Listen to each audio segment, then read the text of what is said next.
Hey guys, this is ChriStrickland, and we're gonna start this tarot oracle journey.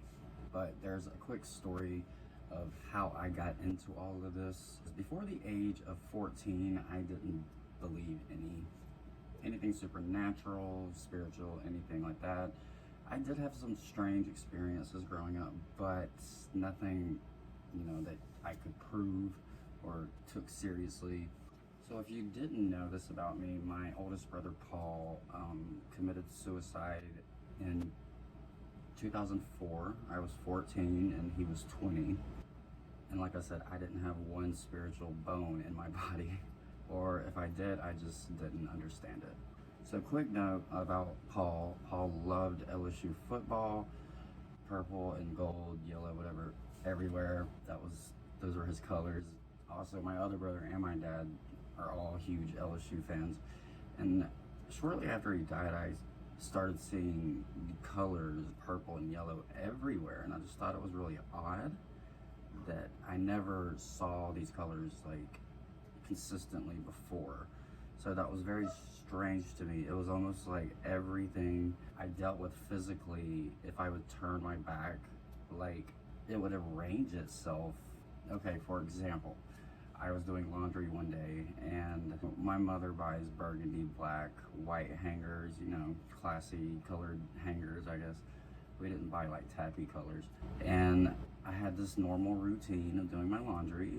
I took all the empty hangers from my closet and went to the laundry room to hang my clothes up. But when I got back with my clothes, it looked like somebody went into my closet and pushed the clothes to the sides, and there was a purple and yellow hanger, like tacky purple too, yellow, like we don't own those. And I just dropped my clothes everywhere, and I screamed for my mom to come in there, and that's when things got a little real. And moving forward, I'm not gonna say like I was scared or anything, because hell, the church already traumatized me since I was 3. He started becoming a lot more active in my life because it seemed like I was the only one listening to his spirit, and that actually was the case. And the rest of my family, were just whatever, crazy Chris. But I listened, and I worked with him to figure out how I could communicate with him more and establish actual conversations with him from the afterlife, because I wanted to know all about it, And he told me everything. And the first thing he led me to was tarot readings, and a very specific form of reading tarot, not like a popular way of doing it, which is my own craft. And that's why I sell my readings, because they are so unique. Anyways, that's how I started communicating with my brother, and I still do to this day. And that's basically how this journey started out. Soon followed astrology and all these other sinful topics. That was a joke. But I can say Paul was super excited that I got it. Like, it took long enough, it took years, but I finally got it, like I could hear him. And then I started remembering dreams, talking to him, and it was mind-blowing. And over time I started working with other people, and you kind of have to be careful when you do readings. You really do have to make it a point to close off any unwanted energy or entities, anything that doesn't serve you or wants something from you that you cannot see. Fortunately for me, I don't usually deal with that, whatever you want to call them, demonic entities, spirits, whatever. For some reason, well, I know the reason, but they usually don't like me very much, and it's only been on rare occasions that they've come at me. But you do need to be very, very careful about that. But don't let it worry you. That's just going to allow that energy in. Just surround yourself with white light is what I've always been told, and that's the most effective thing to do. So the first thing to remember about reading oracle cards and tarot cards is this isn't a competition. You're not better than anybody else. No one's better than you at doing it. Of course, we have experienced readers. That's great. The longer you do it, the better you get at it. But it still does not mean one reader is better than another. A completely new reader could blow an expert out of the water just by one simple connection, you know? So we can't play that game. And plus, spirit isn't about the ego.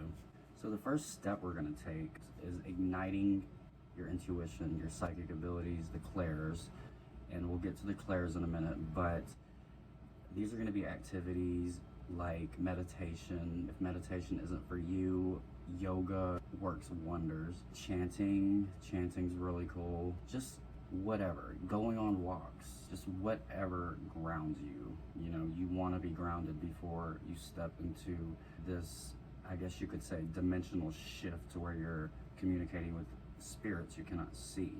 And you don't ever have to worry about people's spirit guides getting angry with you, because they're always excited. They're always excited to reach that person. And if they have bad entities around them, like I said, start every reading with, if you're an unwanted entity, you are not allowed in the space. And use whatever ascended master, archangel, whatever is your higher power. Say it in the name of Jesus, for example. And do that before every reading, especially at first.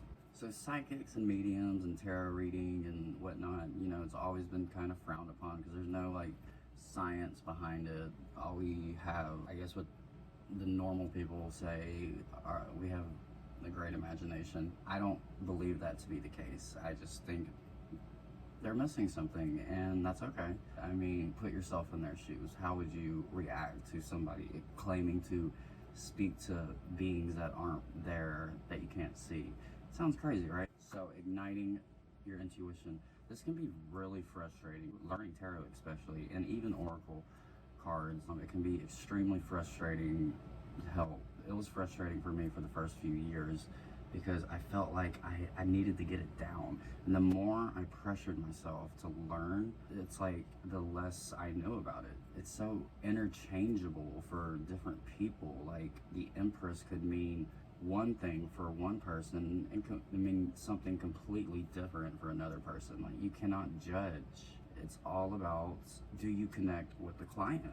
And I don't want you to be discouraged from this because, like I said, it can be very frustrating and you'll just want to throw it away at some point. Don't do that. Take a break when needed. Don't let it consume every fiber of your being. Just flow with it. You know, I've been doing this for over 10 years and I still don't know the entire tarot off the top of my head. I mean, most of the cards, yes, I do know, but some cards come out and I'm just like, well, where's my guidebook? And that's okay. That is totally okay. And also another thing is looking at the pictures of whatever deck you're using.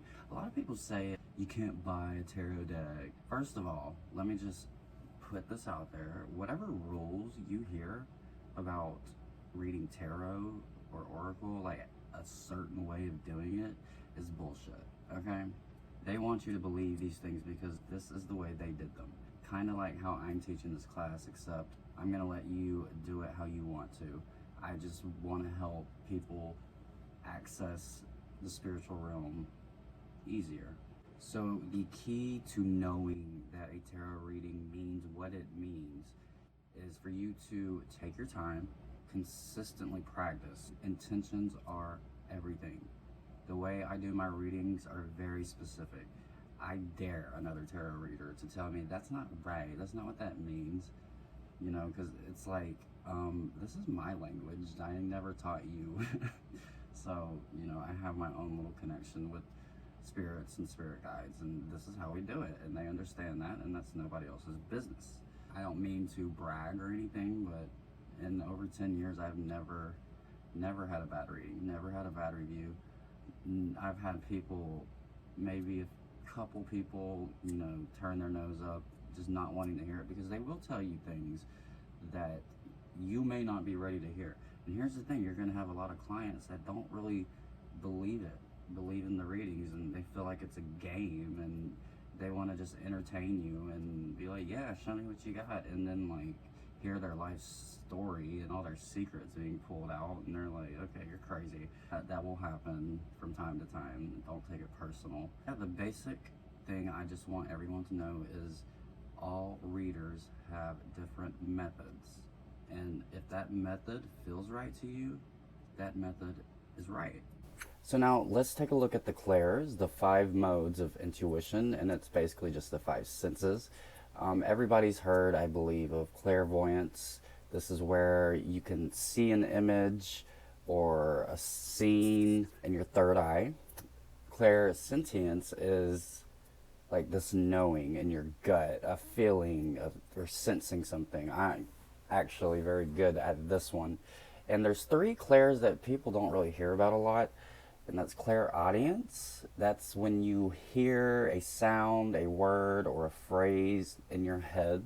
There's also clairgustance. Clairgustance is tasting. I know, super weird, right? You can literally taste a certain flavor or a substance, like say somebody died of lung cancer and somebody alive wants to know how they died. The reader might taste cigarettes in their mouth. That's just an example. And then there's clairofaction. I think I'm saying that right. This is smelling scents or substances through the nose, obviously. If you're clairvoyant, these are visual learners. These are people who usually love to draw. They have very powerful imagery. Clairsentience, you're very empathetic. You're usually very wary of who's around you, what you're around, what energy is around you. It's almost like you're a magnet to energy, and that's where the knowing and the sensing and the feeling comes in. Clairaudience, you're probably like a natural musician. You have an ear for music, and these people would usually rather listen to an audiobook than actually read the book, and they're very sensitive to sounds. Clairgustance, these people, like if something feels off to them, these are the people that would say things like, no, that leaves a bad taste in my mouth, because they literally mean it. It's this weird sense of tasting things, whether it's a good taste or a bad taste, usually tells them what they need to know. And clairolfaction, now these people are very sensitive to smells. They love candles, essential oils. These are the people that are going to comment on your perfume, whether it smells good or bad. So the point here is learn which of the 5 senses are heightened with you personally. And once you go from there, you can work off of that and just build it to get it stronger and stronger. And that's the clairs. I know we were going to do a special exercise here, but I don't have the technology or the memory to do videos like I used to. So we're gonna like save that for the next episode. But I hope you guys learned a lot, and I can't wait to actually pull some cards out with you guys. And I'll see you guys next time.